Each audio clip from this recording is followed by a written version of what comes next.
Olá, seja bem-vindo. Começa agora mais uma edição do AgroTour.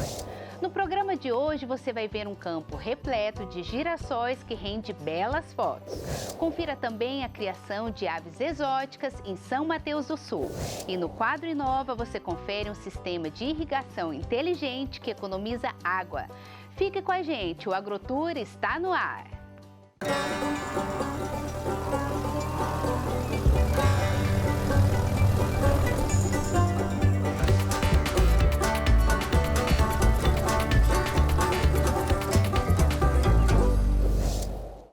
A gente começa o programa de hoje com uma sugestão de passeio para os amantes de flores.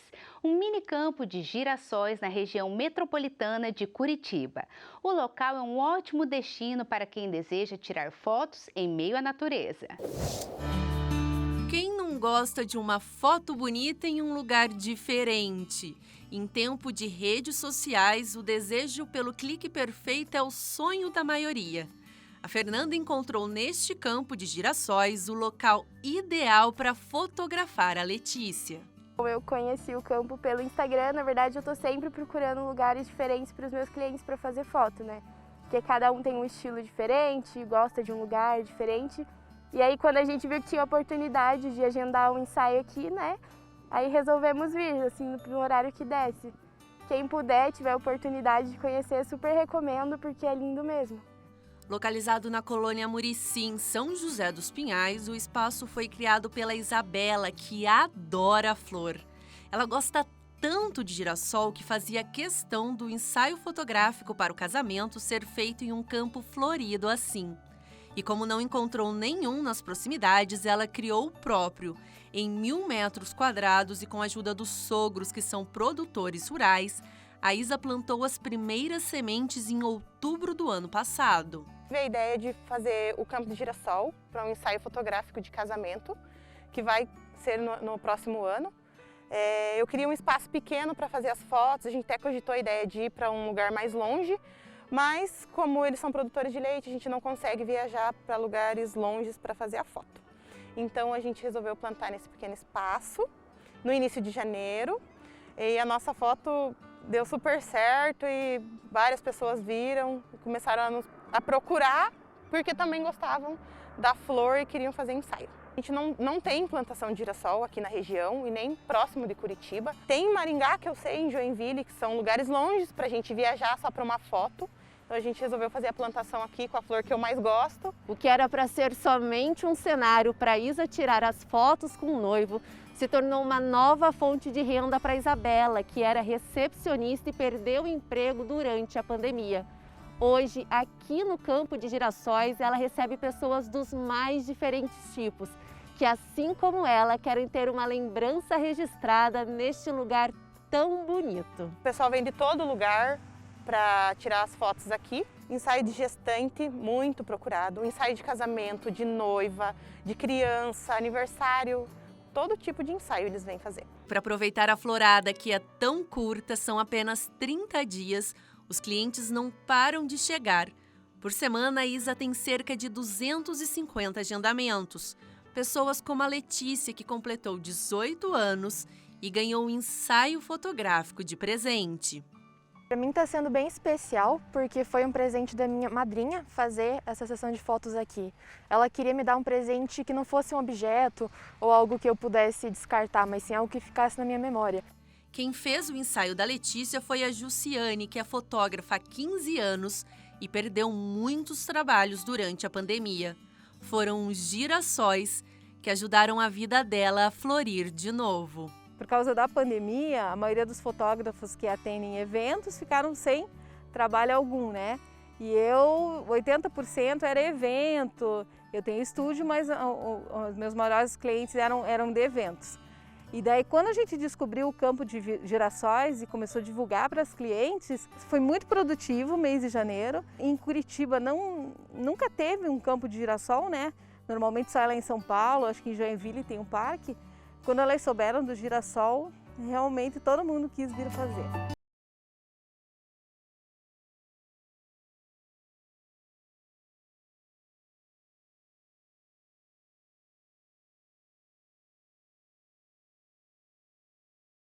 Muito bacana, né? Veja também outro destaque do agro paranaense. Entre os meses de julho e setembro deste ano, o Paraná bateu recorde na produção de carne de porco. Segundo o IBGE, foram 2.800.000 animais abatidos, com a produção de quase 270.000 toneladas de carne. O número é o maior desde 1997, quando a série histórica teve início, e faz do estado o segundo maior produtor do país, atrás apenas de Santa Catarina. Os dados mostram também que o Paraná é líder no abate de frango. O estado, que é responsável por 1/3 na produção nacional, abateu 518 milhões de aves e produziu 1.200.000 toneladas de carne. Também no terceiro trimestre, o Paraná foi responsável pelo abate de quase 300.000 cabeças de gado e pela produção de 77.000 toneladas de carne. O estado está entre os 10 maiores produtores de carne bovina do Brasil. Agora você acompanha a história do Luiz Henrique, um estudante de zootecnia que usa o sítio dos avós, em São Mateus do Sul, para reproduzir e comercializar diversas espécies de aves exóticas. Ele também tem um canal no YouTube, onde compartilha dicas de como cuidar dos animais. Na área rural de São Mateus do Sul fica a propriedade onde o Luiz Henrique cria aves exóticas. A paixão dele por esses bichinhos começou ainda na infância, quando comprou o primeiro galo. A partir daí não parou mais e o sítio dos avós virou um grande galinheiro. São mais de 200 galinhas ornamentais, perus, patos e marrecos de 10 raças diferentes. A maioria originária da Europa, Estados Unidos e Ásia. Do Brasil mesmo, só o galo músico brasileiro, que domina o galinheiro com suas cores e o canto alongado.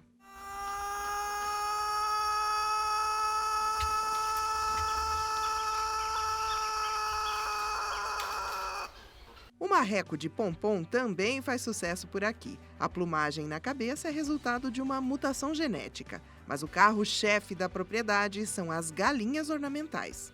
Essas raças aqui a gente tem algumas, né? Então Light Sussex, New Hampshire, Rhode Island, polonesa. E elas estão fechadas aqui porque elas são nossas matrizes. Então, para a gente ter o controle da reprodução delas, é importante separar por cor e por raça, né? Para a gente não misturar os ovos, enfim. E elas então ficam fechadinhas aqui por conta disso, né? Para um maior controle da reprodução. Os ovos que saem das baias vão para as chocadeiras e viram pintinhos ou aves adultas que são comercializados. Em média, são vendidas 50 aves por mês. Os valores variam, entre R$ 150 e R$ 200 em média. O galo, batizado de bicho velho, foge da média. O valor de mercado passa de R$ 500. Só que este não está à venda. Ele é o garoto propaganda do rancho, filho daquele primeiro galo que Luiz Henrique comprou. Quando a criação começou a crescer, o produtor sentiu uma grande dificuldade em encontrar informações sobre o manejo das aves e por isso decidiu estudar. Atualmente ele cursa graduação em zootecnia na Universidade Estadual de Ponta Grossa.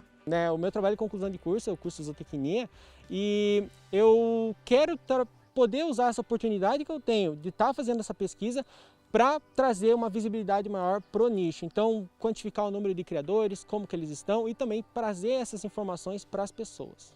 Outra iniciativa para compartilhar conhecimento veio das redes sociais. O Luiz Henrique criou um canal no YouTube, o Rancho LW. Foi assim que encontrou outros produtores. O canal tem mais de 60 mil inscritos e por lá ele mostra o cotidiano na propriedade e dá dicas sobre a criação. Quando eu comecei a trabalhar com as galinhas ornamentais, havia uma escassez de informação voltada para o nicho.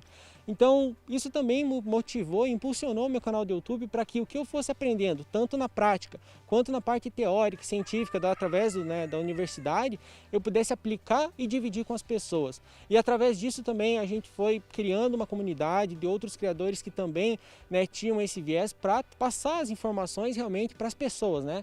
E isso hoje é uma realidade que já está aumentando, mas ainda assim são poucas as informações de qualidade realmente embasadas para as pessoas poderem utilizar. Por enquanto, o rancho é voltado apenas para a reprodução e comercialização das aves exóticas. Mas o Luiz Henrique faz planos para o futuro. Quer abrir o espaço também para o turismo. Eu quero aproximar as pessoas desses animais, tanto para elas conhecerem os bichos, ver como que é a rotina, o manejo, mas também para elas terem esse contato. Eu vi a importância que foi no desenvolvimento da minha vida e tal, ter contato com o animal, e eu quero também propiciar isso para as pessoas, né? Principalmente para crianças, eu acho que é muito importante.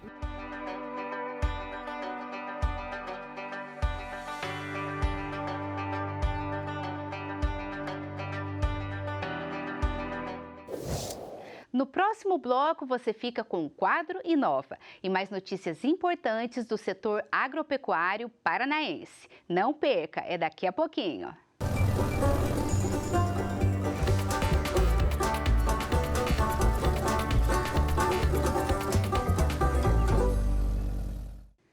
Vamos agora direto para o site da Agência Estadual de Notícias, que tem novidades do setor agropecuário do Paraná.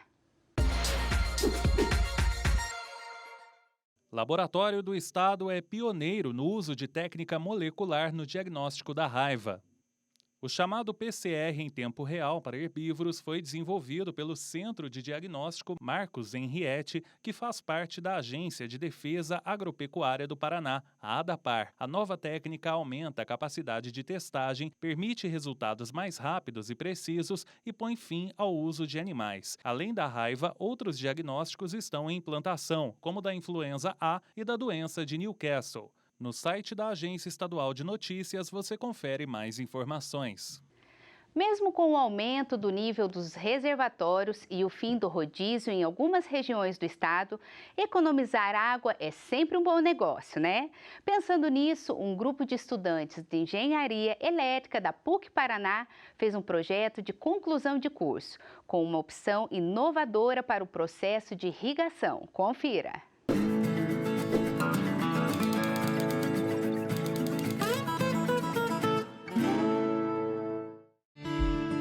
Uma atividade de disciplina que virou projeto e trabalho de conclusão de curso desses alunos de Engenharia Elétrica da Pontifícia Universidade Católica do Paraná. A galera da infraestrutura da PUC mesmo gostou. E a gente falou, poxa, tem um valor esse nosso produto. E como a gente está atualmente passando por seca, né, principalmente Curitiba, então a gente viu que tem uma força muito grande no nosso produto, economia de água, economia de tempo, principalmente relacionado à sustentabilidade. A ideia que deu origem a uma startup é um dos 12 projetos de produção agrícola, segurança alimentar e otimização de recursos renováveis que venceu um edital e será testado na Fazenda Urbana de Curitiba. No sistema como aplicativo, ele recebe toda a informação do solo, então ele recebe os set points de umidade, ele pode monitorar pelo aplicativo e também controlar os acionamentos. Ele pode acionar a irrigação ou deixar totalmente um modo automático, onde a irrigação só vai ser acionada quando de fato há necessidade de água no cultivo, né? Esse controle é separado por circuitos, então você não precisa ter apenas o acionamento geral, você pode acionar 2 circuitos separados de irrigação. E também ele tem a opção de controlar a programação horária. O usuário ele pode definir quais horários ele quer ou não irrigar. Não é necessidade de estar no local também para fazer o acionamento? Exatamente, não é preciso estar no local, ele tem a versão via celular, via mobile e via computador. Então ele pode estar a qualquer lugar, em qualquer lugar que ele pode acionar e controlar e monitorar o seu cultivo.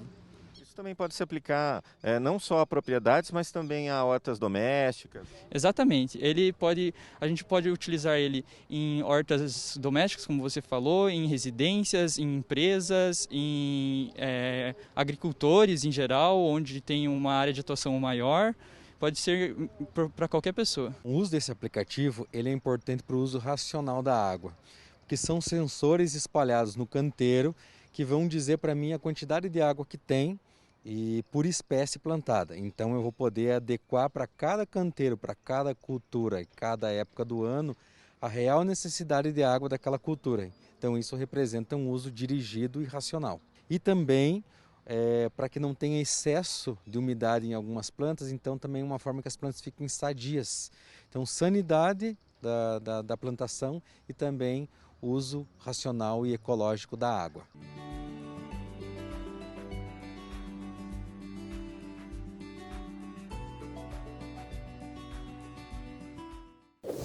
E antes de terminar o programa de hoje, olha que interessante essa notícia. Por meio do Banco do Agricultor Paranaense, os produtores que querem investir na propriedade não precisam se preocupar com a taxa de juros dos financiamentos. A alíquota é paga total ou parcialmente pelo governo do estado. São 52 milhões de reais disponíveis para financiamentos feitos no Banco do Brasil, Banco Regional de Desenvolvimento do Extremo Sul e cooperativas de crédito. A subvenção é feita com recursos do Fundo de Desenvolvimento Econômico, gerido pela Fomento Paraná. O Banco do Agricultor é baixar o juro para o agricultor, para qualquer coisa, né? Seja do pronafiano, seja do médio agricultor, seja do grande agricultor. Desde o lançamento, em abril deste ano, o Banco do Agricultor Paranaense já beneficiou mais de 1.200 projetos, totalizando 152 milhões de reais em financiamentos. A linha de crédito com maior destinação de recursos foi a energia renovável, que tem alíquota zerada para projetos apresentados até 31 de dezembro de 2022. O Banco do Agricultor Paranaense faz parte do programa Renova Paraná, que reduz os custos do agronegócio com a energia elétrica e fomenta a sustentabilidade no estado. Renova Paraná é estímulo à geração de energias renováveis, especialmente usando biomassa que nós temos, por exemplo, dejeto animais que nós temos aos montes de porco, de frango, de leite, né? E também o uso das células fotovoltaicas, porque nós temos sol, capacidade de gerar energia medida em todos os municípios do Paraná. Para os agricultores, o juro é zero para qualquer tamanho de agricultor. Se ele for financiar placa até R$500 mil, ele não vai pagar um centavo de juro. Quem vai pagar é a sociedade paranaense, que é uma forma de fazer baixar o custo, gerando energia no próprio sítio. E se ele for fazer um biodigestor para produzir gás, por exemplo, para gerar energia ou gerar biometano, até R$1,5 milhão de financiamento também é juro zero. Então, nós temos que aproveitar esse momento, né, trifasear e aproveitar tanto biomassa, biogás ou fotovoltaica solar, fazer a nossa geração para baixar nosso custo, para sobrar mais no bolso do agricultor. O AgroTour de hoje fica por aqui, mas você pode continuar nos acompanhando nas redes sociais. Muito obrigada pela companhia, a gente se vê no próximo programa. Até lá!